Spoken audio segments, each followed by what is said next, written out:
So I just want to start out with a quick thank you to Media Post, to the sponsors, to all the participants, and I love what Claudine said about human connection, because we know these past 2 years haven't been easy for any of us. It's been a hard run, personally and professionally, and to be able to spend this time together, talking about things we're passionate about, getting to spend time to get to really know each other has been really a great gift, so thank you very much for that.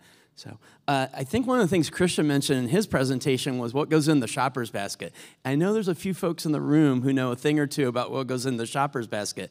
So for today's presentation, what I'm hoping to have in our shopper basket when we're all done are 3 tasty insights. Tasty insight number 1, consumers crave convenience. Tasty insight number 2, consumers crave clarity. And tasty insight number 3, consumers are culinary curious. So there's a little teaser campaign. One of the things you might be curious about is White Castle and where it all started. And for us, it was in Wichita, Kansas in 1921. And our founder, Billy Ingram, had a really simple idea. He believed that every family, no matter their income level, should be able to afford an evening out at a restaurant. And in 1921, that was not a very common occurrence. So we opened our doors, we sold sliders for 5 cents a piece, and people showed up. It was really, really amazing. And along the way, like a lot of early founders and entrepreneurs, Billy had big aspirations. So, this is a poster we put up in all of our restaurants in 1928. From an idea to a national institution, through constant striving to improve, White Castle hamburgers, buy them by the sack. And that heralded the fact that we came up with this crazy idea that people might want to take their food out of the restaurant and eat it at home. So no one's really given us credit for it, but we're kind of claiming credit for coming up with this idea of carryout. What the heck? It was 1928. Nobody else was doing it. So, and along the way, that started to put us on that path to innovation. So now if you can take just a second and hop with me in the Crave-Mobile time machine, we're going to jump from 1928 to 1978 when Billy's grandson, Bill Ingram, became our third-generation leader. So Bill was named president in 1978, and his dad, Edgar, our second-generation leader, had some great advice for him. He said the one thing that he wanted Bill to do as president was make sure he visited every single restaurant at least once a year. And he said he wanted him to talk to customers and our team members and to ask them good questions and listen intently to what they told him. And Bill did that from the time he started as president until he retired as our CEO in 2016. And that task got harder as time went on because we went from 150 restaurants to 200 to 250 to our current level of 350. But Bill was there every step of the way. And that's where, in a restaurant, it looked a lot like this in 1983 in New York, Bill was visiting, and here's where I have to just go off script for a second and make a true confession. The reason I made that primary research bubble so big, it's covering up a cigarette machine. If there are any lawyers in the room, they're no longer in the restaurants, we're safe, we're good, but Bill was at a restaurant very much like this, and he saw a customer who literally had 4 10 sacks. He's kind of furtively making his way out of the restaurant. So Bill thought, I got to ask that guy what's going on. So he said, you having a big party? Is it a graduation? Or he said, no, I put these in the freezer. It's like Bill looked at him and said, why do you put them in the freezer? He said, I've got this new appliance. They call it a microwave oven. And that really sparked a thought for Bill in terms of, oh, wait a second, if people are buying our food and taking it home and saving it to reheat, is there something we could do to take advantage of it? We didn't know one thing about frozen food manufacturing. So literally, and none of these fine companies are in the room, we approached 4 of the world's greatest food manufacturers and said, hey, we'll license our name to you. We don't know how to do this, but we think it could be a big idea. And categorically, each one of them laughed a little bit and said, you'll never be able to sell fast food in the grocery store. Thankfully, to Bill's credit, he didn't listen. And we went and did it ourselves. So we opened up our first frozen food manufacturing facility in 1987. So this year we celebrate our 35th birthday for the retail division. And along the way, once we got started, people really responded. And so sales began to grow exponentially, and then they double, and then they double again. And heck, we didn't even know there was a Moore's Law that applied to sliders, but apparently there is. So we got to keep that going. It gets tougher as time goes on. But it was really amazing to see how the division grew. So tasty insight number one, consumers crave convenience. That ability for the consumer to say, hey, I could get in my car, go to the drive-thru. That's awesome. That would be fun. Or I can walk from my living room into my kitchen, started to make a difference for us in terms of connecting with people in more places throughout the day, 24/7, just like the restaurants are. Along the way, we really did get to that national institution milestone, because by the early 90s, we were in all 50 states. We had partnerships with great customers, great grocery chains around the country, convenience stores, and we continued to grow and expand, and that was really cool. But as a lot of you know, becoming successful with a brand is really difficult. Staying successful can be even harder. And I know a lot of us in the room spend a good portion of our time concentrating on our external audiences. We also found there were challenges with our internal audience, because as the retail division grew and as our consumer packaged goods division grew, some of the restaurant operators who'd been around for a little bit said, hey, wait a second, my Cincinnati sales are down a little bit, and it's because of that darn consumer packaged goods business. So one of the issues that came up yesterday we were talking about in terms of how that channel management and how do you power through that. And so to the point where I can stand here and share, I know this is all going to be possibly public, but we can claim it. There was a little internal strife behind the castle walls. So the retail division and the accounting team that ran the retail division said, well, fine, if you don't like our, then we're not going to use your logo. So we came out with a new logo in 2004. The retail division refused to change their package, and because they said, well, if it worked in 93, it should work just as fine in 2000. It's going to cost us a lot more if we have to change that. That's a black plate change. And, at that point, it all kind of reported in differently. Well, then there was a big breakthrough, and they agreed to change the package. So we crossed our fingers and hoped for something that would be more synergistic. They changed the package, but we still didn't get the same logo on there. So we came close. We were making progress. So this is where just through we take the long view. We're family-owned. We did have good conversations, and we went to the consumer. So we did some great research over the next several years. We did a great study that really revealed 100% beef mattered to our customers. Always has been, always will be, but we wanted to be more focused on that 100% beef claim. We knew, and we found from the research that the restaurant heritage did matter, that whether you had a restaurant in your city or not, that you were familiar with that part of who we were, and that could help you connect. And then finally, that quality expectations count. And so then, the great breakthrough, my friends, we got to a package that matched the logo. And again, we started to see good results from that, and more synergy, and more working together. So there was, as there is often in family business, a time for transition.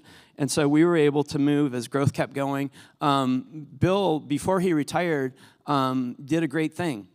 We added a third frozen food manufacturing facility in Vandalia, Ohio. It was beautiful and new, and that allowed us just to keep pace with demand, with the idea that maybe by 2030, 2035, we would have the ability to expand that.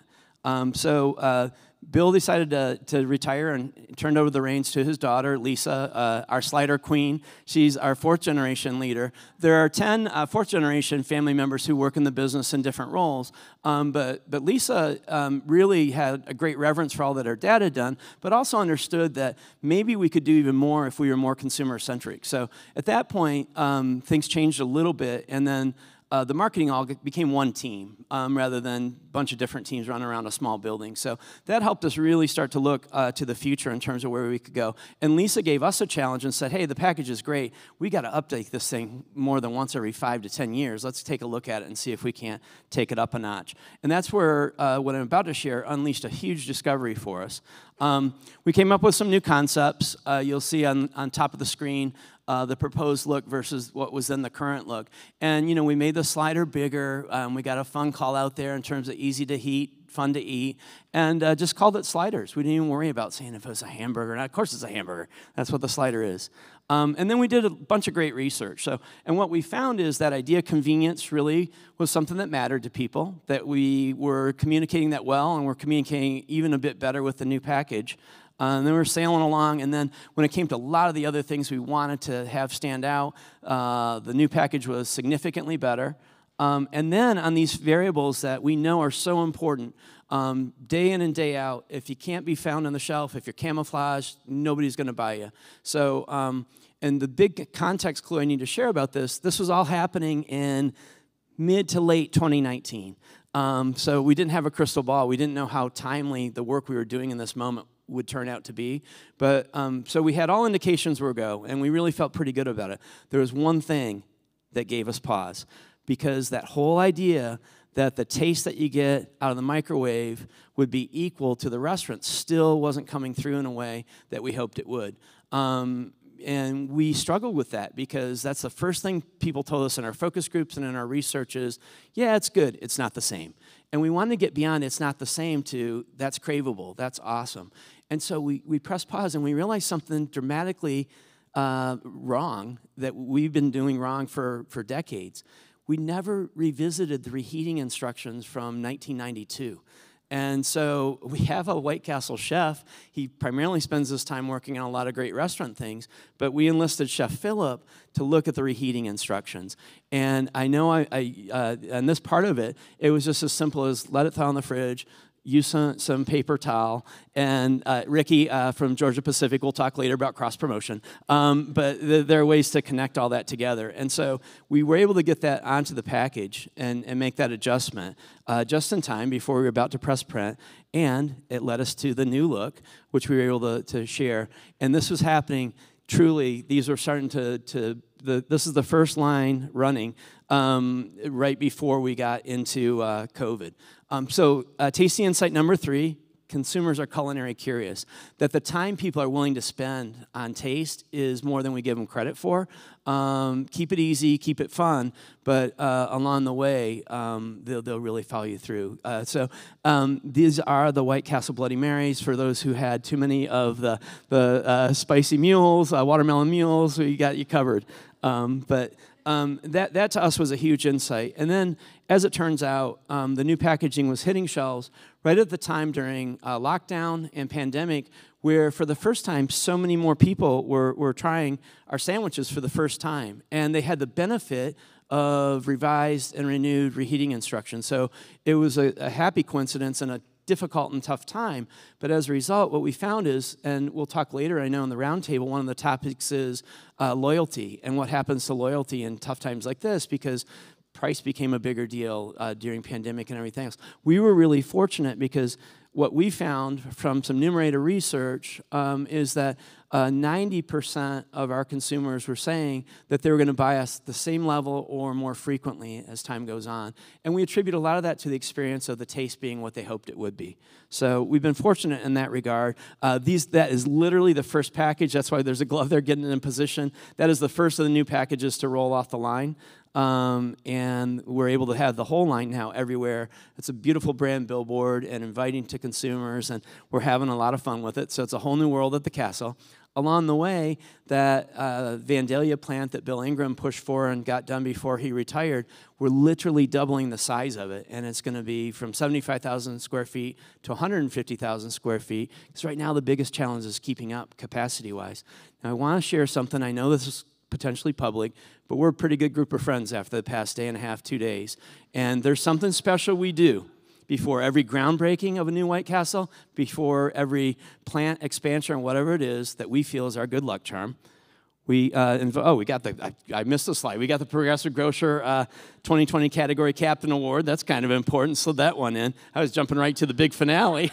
Trying to get us caught up. Sorry about that. But that was fun, and that kind of we didn't ever have anything like that to put on the shelf before, so that was a nice vote of confidence. More importantly, one of our big goals going into that year in 2021 after everything was launched was we wanted to index at 105 or better versus the category on consumption. That's just one of the key metrics we look at.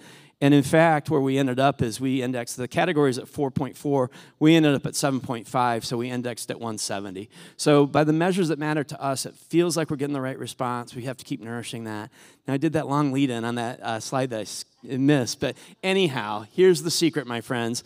Hire yourself a town crier, and you bless the ground with onions. And it's worked every time. And while you're at it, you might as well bring some spatula shovels, because that's the way we do it at the castle.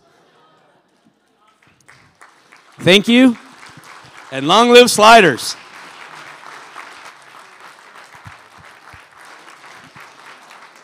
Okay, how do I follow that?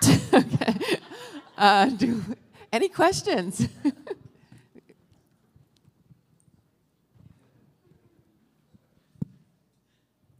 Yeah, so great presentation. I was curious, your consumer, is it different for the in-store versus grocery, and how do you bridge the gap between the two if they are different? That's a great question. There's a good amount of overlap. We do get busy moms tend to be more of our CPG business consumer because of after school and other things. We have some overlap there too with the restaurants, but we do find that increasingly we're getting younger male consumers who are buying the 6-packs of sliders to have handy too. It's almost like, hey, if people show up, we did some great focus group research, and a lot of our younger male consumers are saying, hey, if people come by and we're having a few drinks or whatever, I love just having them to pop into the microwave. But we have over time looked, we're a little bit more male and 18 to 49, 18 and 34 really on the restaurant side of things. But yeah, it's a good question. We were constantly looking at it because it's been evolving a lot in the past couple of years.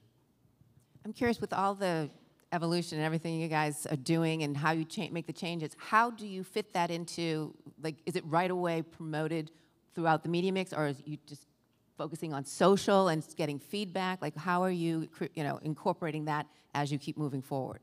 Yeah, as we have news to share, definitely our social channels are a big way that we share that. We've done a lot of YouTube video. We've got a new retail campaign we've been really thrilled with, the Real Queens and Kings of White Castle, that, again, is just targeted and it's storytelling, as mentioned yesterday, the creative part of it. We've really thrown a lot of energy into that. We don't have huge budgets, but we feel that if we can have creativity be the great equalizer and then be in the right places, we can get the lift that we're looking for. Great. Well, that was awesome, Jamie. Thank you so much, everyone.